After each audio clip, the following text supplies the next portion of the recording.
Hello, everyone. This is Dr. Mike Chua, physical therapist. Hey, today we've got a special guest. Her name is Doc Kulot in Facebook, but we'll be back in a few seconds. HelloNote is a truly therapist-friendly practice management solution with integrated EMR that will enhance workflow, efficiency, and patient care. HelloNote reduces error and allows you to spend more time with your patients. It comes integrated with billing. Claims are generated once a note is completed. You can bill with one click and a patient portal, which streamlines the patient intake process. Beautifully engineered and cloud-based for easy accessibility, the software works on all platforms. You can access patient records from anywhere. We also offer 24/7 support. HelloNote is the practice management solution that you're looking for. Hello, good evening, my Facebook friends, YouTube friends, and podcast friends. Anyway, check out hellonote.com if you need documentation system for your private practice. We use that in all our clinics that we have. We use HelloNote. It incorporates with your billing system. So check it out, hellonote.com. Obviously, use my code, Dr. Mike. And of course, don't forget to use MedBridge if you need CEU classes. All right, where do I find that? Medbridge.com, medbridgeeducation.com. Use the code alternative. You get a 40% discount. Not 10, not 20, not 30, but 40% discount, right? And of course, this coming weekend, tomorrow actually, or today and tomorrow, we're gonna be running the geriatric summit. Tomorrow, I'll be speaking. So if you want to join that, start your own private practice. I'll be talking about how to start your private dementia practice. So check out the Next Level OT Summit. And then this coming weekend, I'll be in Las Vegas speaking to the Travel Accessible group. So if you have any friends or you want to start your own travel therapy business wherein you're assisting other clients to go around the world, you can join that conference too this coming weekend. Okay. But without further ado, let's go ahead and bring in our special guest for today. Her name is Dr. Fatima. I hope I'm pronouncing this right. Alzara Ditti. She's from Zamboanga City in the Philippines. She graduated the what do you call this? Medicine in Silliman University in 2017. But without further ado, let's go ahead and bring in this amazing doctor. Her name is Doc Kulot. Hi everyone. Hey, well, first of all, thank you very much for joining and appreciate you. I know you're very busy and it's morning time there in the Philippines, but could you please tell us again what's your journey being a physician? And then all of a sudden you got this thousands and thousands and hundreds of thousands of followers just by doing all this crazy stuff. Yeah, could you please tell us your story? All right. Hi Mike. Thanks for inviting me here on Alternative Healthcare Career Show. I think this is really high time to put people such as I am. No, so I'm a medical doctor here in the Philippines. I actually finished my residency training in family medicine. So hopefully at the end of the year, I can be called the diplomate or the medical family medicine specialist. So in Zamboanga City, I practiced my medical career here, and I started doing a social media platform in 2022. At the time, I was interested in telling stories of my residency training because there were no personality who was doing that. But it wasn't really a thing for everybody because there were only few who was very interested. But I did not stop. I love virtual platform. I believe that the next kind of platform we should really invest in is a digital platform. And I have seen the potential of digital platform. And of course, I love public speaking. I love going out. I love talking to people. And then, yeah, I was doing my social media platform for a certain period of time up until just this March. It sort of like had a viral thing.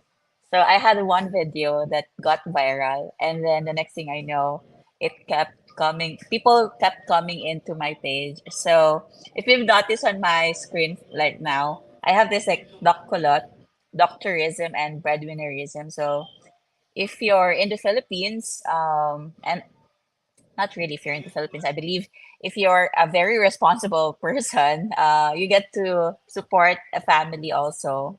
And I'm presently supporting my family. So I'm the breadwinner for the family. I support the family.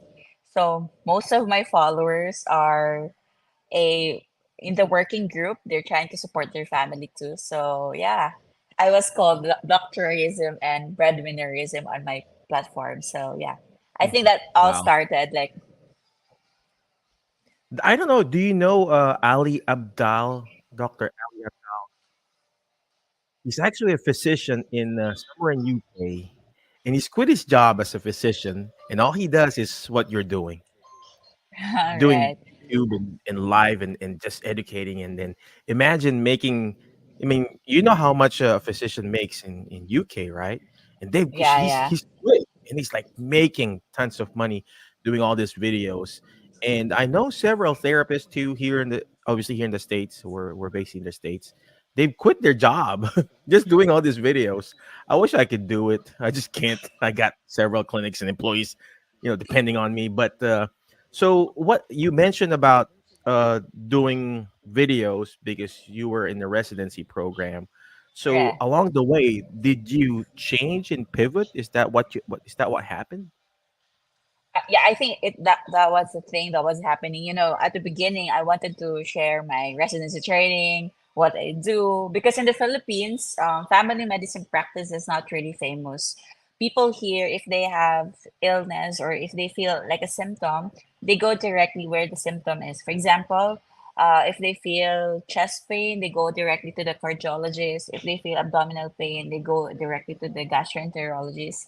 I mean, there's no problem in that. I feel like um, people or patients here in the country tend to become symptom based when it comes to taking care of their self. And the family medicine practice looks on a different perspective. It's about taking care holistically for the patient, the family, and the community where that patient belongs. And I believe that's a more powerful practice because it allows you to empower more people in the family to become very self-reliant or they become educated. So that was the initial thing that I wanted to do, to present what family medicine practice because I can see how powerful it is. However, I think it's so important also to listen to the people who's watching you. So they did not there were like few views for those kind of videos. I tried doing health education videos also, but it wasn't really a thing. Subsequently, I ended doing, a day in my life kind of vlog, like what I do for myself. No longer educating no one. It's like me, myself, and I. And people were quite invested in that. And yeah, so subsequently, from wanting to educate what family medicine to becoming my personal, like doing personal video for myself, and I took the opportunity where what the people was trying to tell me. So I listened to my audience, and my audience wanted to see the kind of stories that persevere, the kind of story that encourages, the kind of story that inspires others. So I started sharing my journey as a doctor, that I was a scholar, that I provide for the family, that despite my educational level, I struggle so much. And there are so many people out there who's also struggling. So I think the advantage of my page is because I created a group of community that belongs together. And that's also important if you create a digital platform such as this. It's funny you mentioned about switching and pivoting and everything like that because you created a very big community. I mean, our community on Alternative Career Group, we are on 50, 60,000 therapists, and they only interact with me when I post something funny. And if I post something serious, hey, this is how you find a job, this is how you do this and that, it's like, okay. And they will probably buy a course, a class, we sell classes inside that group. But when I post something, I just posted something funny about going to homes. We do a lot of home visits, Right. Doc Kulot. And I posted something funny about, going to the homes. And I had like 600 something comments already just because it's funny. But if I post something serious, it's like nobody comments on it. So is that the same thing with you? I mean, I see your post and it's like you make fun of the words, you play around with it. Is that really your thing? And then tell us more about that. Right. Actually, it was just like sort of an accident. Well, the viral video that I was talking to, I presented that not all doctors are rich. Not because you are already a doctor, it means you have already a comfortable home, that you own a car. So I started with that video, and then it became quite famous because there's this like I think it's a TikTok video or a Facebook video where you say, "I am a doctor in the Philippines." Of course. Mhm. So you present the other things that what people usually think of.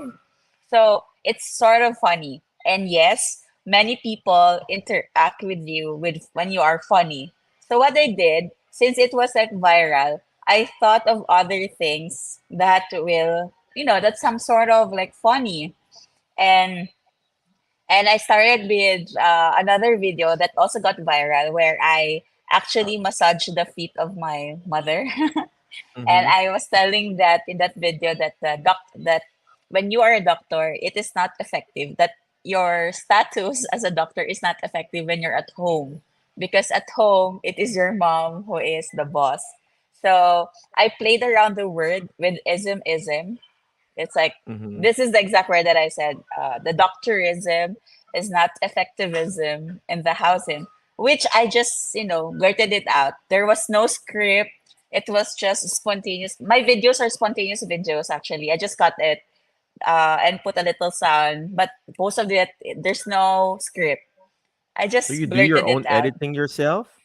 I do. That's Wow. where the work is. So anyway, when I started doing the ism, and then people quite like it. So I started with another word. Like for the Philippines, there we call sahod as the salary. So I said like the sahodism. And then there's this word tipid, which means to save, which became tipidism. So the ism subsequently became like a thing. People were kind of invested to it, but you know what? I think the challenging part was to cross your story from being funny to become a realistic kind of story, like a in a tone that you're so serious also.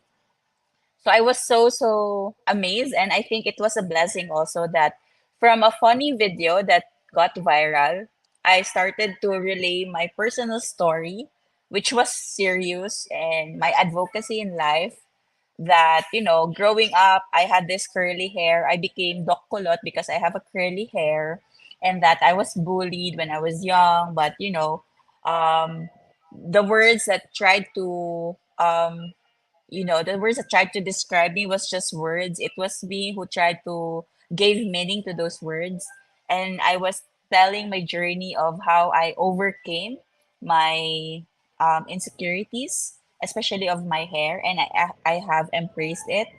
So I think it was a blessing in disguise that I was able to cross over from funny to serious. So now I just bounce back every now and then. So there are stories that I show that are funny. There are stories that I show that are serious.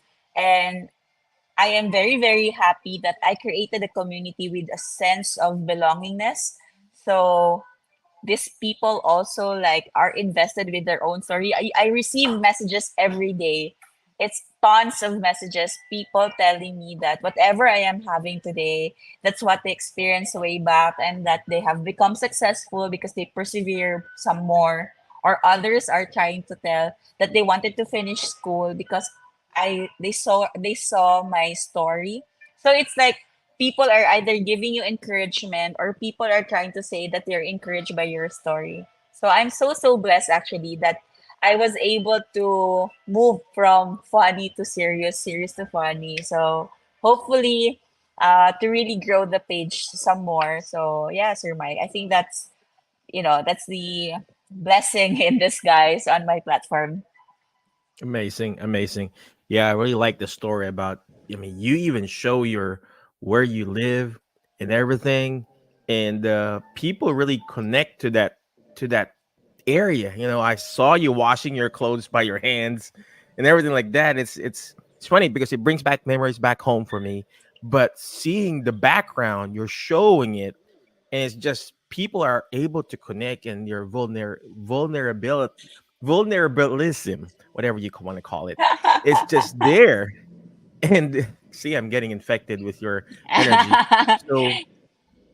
So, did you really want it to be a doctor, a physician? Right. Tell me Actually, that journey there. yeah, yeah. This is what I have understood as I grew up, that everything in life happens for a reason. Nothing is accidental. Everything has its meaning.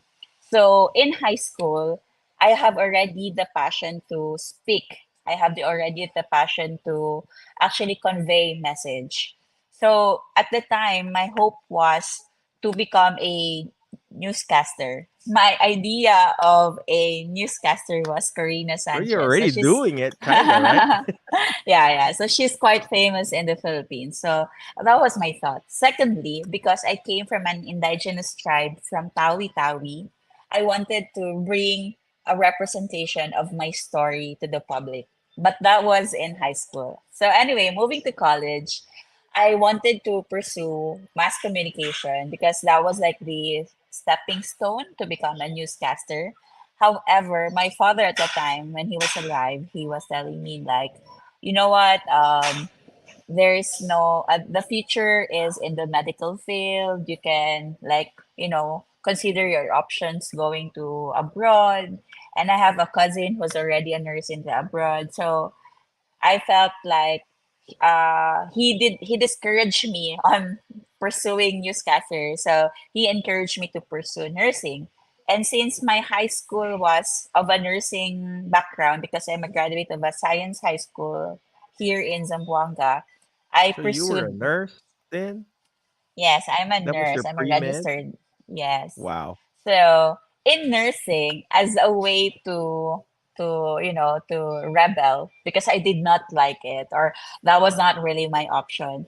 I was very, very active with so I was in student council. I had different organization that actually brought me to different places. So one of that is I went to Chicago, Illinois in 2009. I have a like a scholarship program for 3 months in Northern Illinois University. So I was only Wow. what I was like 16 or 17 years old. I was like Really? first year college, yeah.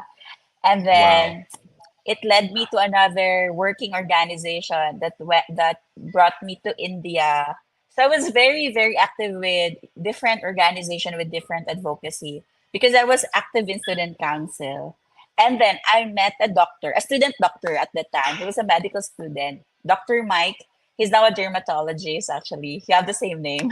Dr. Mike Really? is a dermatologist now. He's practicing in He probably Manila. has a better skin than me, so So anyway, I met him when he was a medical student, and I saw how passionate he was as a doctor. So I thought to myself, like, wow, this dude is so passionate. I wanted to be like him. I was encouraged by him. So, to cut the story short, I subsequently proceeded to medical school because I saw an inspiration before me. He was such a good leader. He was such a good student. He really gave opportunities for communities, and I wanted myself to be doing similar thing.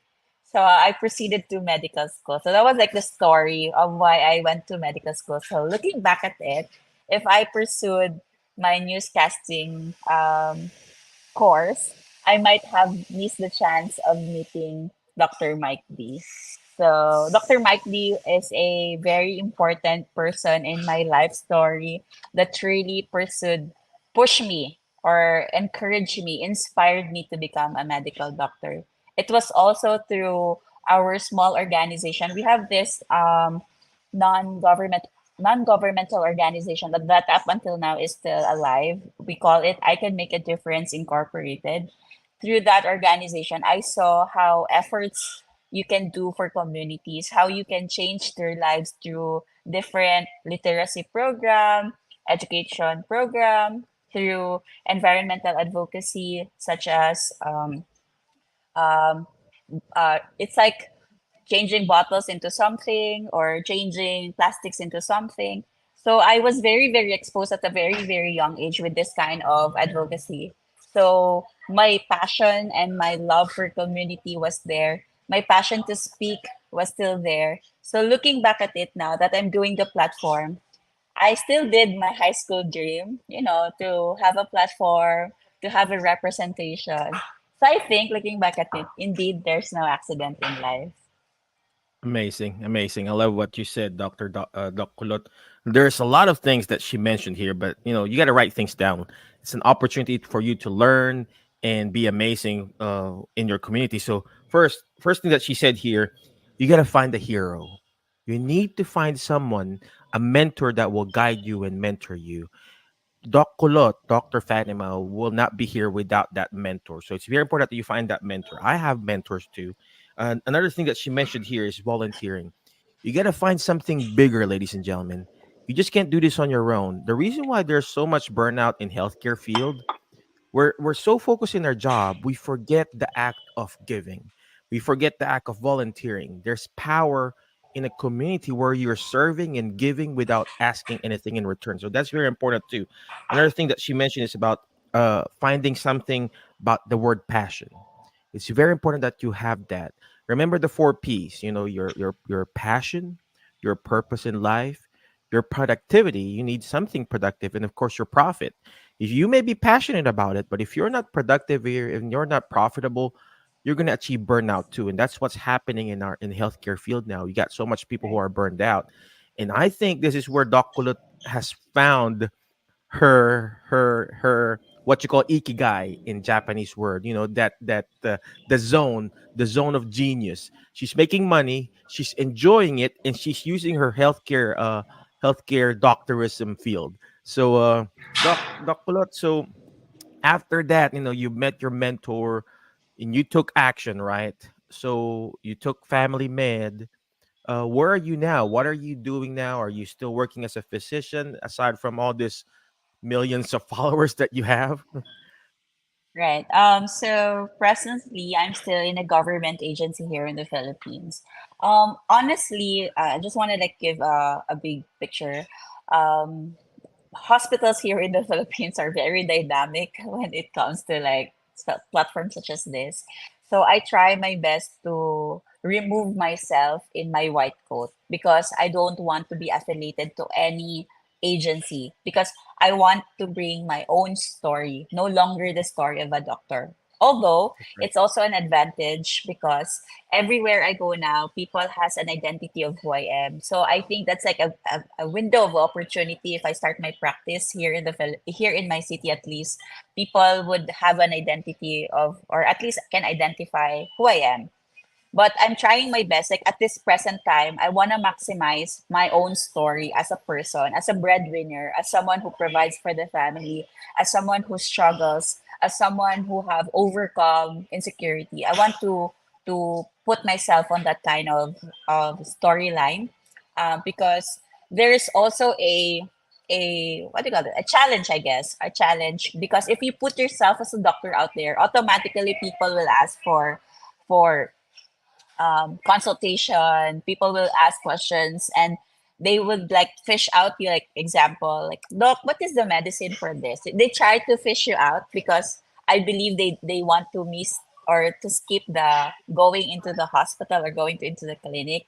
So I always educate them like health is individualized, health is personal, health has your health is actually a private issue. If you have health problem, direct it to a personal message. I mean, I don't want to talk it in public because I want to protect you. I want to provide a kind of service that's individualized for your risk.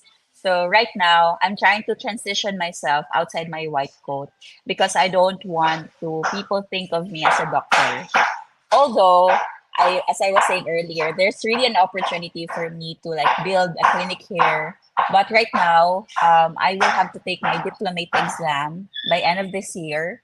So I'll have to finish that one and then probably start my own practice. Um, and also, Sir Mike, I believe people in the Philippines also, when they say doctor, automatically the doctor is earning this and that. But if you go through the program, like you finish your medical school, you go to your internship, you try to land for a residency training program. Before the practice in itself, you have to take the diplomate exam, which also takes time, which also takes um what do you call this one? Like a leap for your career before you truly practice your profession. So it's not an easy journey, I guess. But right now, I just wanna bank on my personal story, and then my being a doctor is like a plus instead of being a doctor as the main thing on my page. That's true. That's true. You know what? I know a lot of physicians back home and family med, internists and everything. I used to be a pharmaceutical rep. I don't know if you know that, Doc. Right, right. So I sold drugs for a living before. So, but I was affiliated with United Laboratories. So shout out to Unilab. Yes. Well, anyway, yeah, I used to work for them for 10 years, and so I met a lot of physicians like you. But yeah, you're correct. I mean, not all physicians. I mean, I have a lot of people think, especially in the Philippines. If you're a physician, they think, oh, probably making a lot of money, blah blah blah. Right. Pautang naman Yeah. doc or something like that. How about a free consultation? What's the best medicine Right. for this? Hey, you just can't take this antibiotic for the same Right. condition like Right. your sister or your brother or your neighbor. So it's very important that you really go to an individualized plan of care. And same thing here in the United States. We just can't give a generic therapy program. It has to be individualized, specific to that condition. It just can't be a cookie cutter program. So that's very important. Doc, I know you're very busy. I know you're taking the time off. Thank you very much for doing this. Any last parting wisdom for those people who are actually burned out in healthcare? I know you have lots of friends too who are burned out, trying to, hey, can I do what you're doing? Can any way, any wisdom for that for the team here? Right. So I just want to like go back to what you were saying earlier about the four piece. It's out of that four piece, I think the two most important thing is really the passion and purpose. It is so important that you do not just limit yourself with your profession. You have to think of other things that you're very passionate about and that you can like give time or like do it, because when you're passionate about something, it's no longer work. It becomes like a play and it becomes easy. You wouldn't feel burnout. You would be very excited to do it. So that's so important to find a passion. My passion is really public speaking. So the platform of social media is just for me, feels like a play. I feel like I'm playing around. I feel like I'm enjoying it because it's not a work for me because I'm very passionate. I'm very passionate about that. But but also because I'm passionate, I have also the purpose. And the purpose here is to send a message to people across out there that there are professionals such as I am who struggles. There are professionals such as I am who is a first generation doctor who doesn't have generational wealth, and we are okay starting from the bottom. There's no wala namang masama, like you can climb up to the peak. You just have to be focused on what you're doing, determined on what you're doing, and persevere more on what you're doing. So when you find that kind of purpose and and you resonate to people around you, so passion and purpose comes together. I feel like you no longer feel the burnout because you find yourself in a different platform, no longer associated to what you're doing. So I guess as a parting ways, apart from finding your own passion and purpose, it is so so important that you look at yourself and you do not limit yourself with what you're doing now. The world is so big. There are 7 billion people out there. The opportunities are endless. You just have to make every day best day so you can always maximize whatever opportunities there is. I'm pretty sure mine is coming on its way. I do not lose faith in that. I just want to tell stories because some people are so easy to invalidate how we feel, how we process our emotion. And I'm trying to advocate that there is a story of vulnerability here. It's quite, it's quite challenging to present story of vulnerability, but not to sound off like so broken, but so encouraging. So I hope I can cross the line with storytelling, and yeah, I hope you find your purpose, passion, and you always look for the best opportunities there is so you can avoid being burnt out. I love that. I love that. Thank you very much, Doc Kulot. Appreciate you. I love what she said, ladies and gentlemen, about the opportunities out there. She is there back home in the Philippines. I don't know where you know. I don't know if you know where Mindanao or Zamboanga is.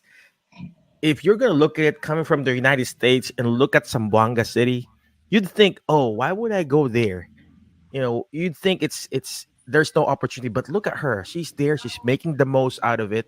She's enjoying it. She goes with her passion, with her energy, and you just want that type of energy when you want a physician like that with that type of energy. So again, thank you very much, Dr. Appreciate you. But before I let you go, ladies and gentlemen, always remember the word fast, FAST, letter F. Find people that will bring out the best in you because you are the average to five people you hang out with. So whoever you hang out with, that's going to be you. You hang out with people who are crazy. Guess what? You're going to be crazy too. Hang out with in a barber shop. Eventually, you get your haircut, just like what I had today.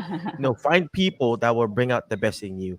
I'm sure Doc Kulot, Dr. Fatima, she probably has some great, amazing friends. That other Dr. Mike, you need to find that people. You need to be specific in finding those people. I specifically have coaches. I have a speaker coach.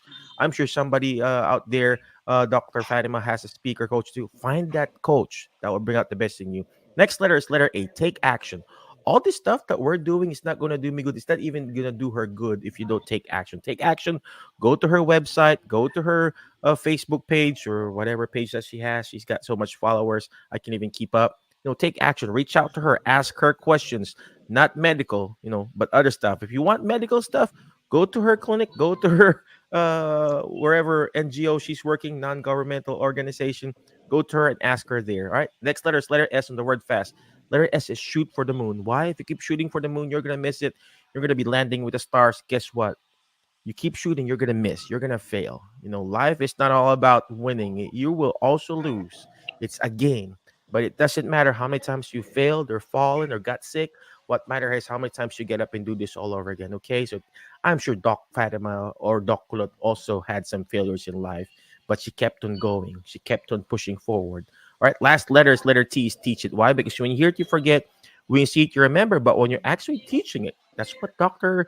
Kulot is doing. She's teaching people how to be funny, how to find this, how to do that. She understand it more. Again, thank you very much. We appreciate you. Be awesome, be great, be excellent. And we'll see you again in the next episode of the Alternative Healthcare Career Show. Thank you. Bye-bye. HelloNote is a truly therapist-friendly practice management solution with integrated EMR that will enhance workflow, efficiency, and patient care. HelloNote reduces error and allows you to spend more time with your patients. It comes integrated with billing. Claims are generated once a note is completed. You can bill with one click and a patient portal, which streamlines the patient intake process. Beautifully engineered and cloud-based for easy accessibility, the software works on all platforms. You can access patient records from anywhere.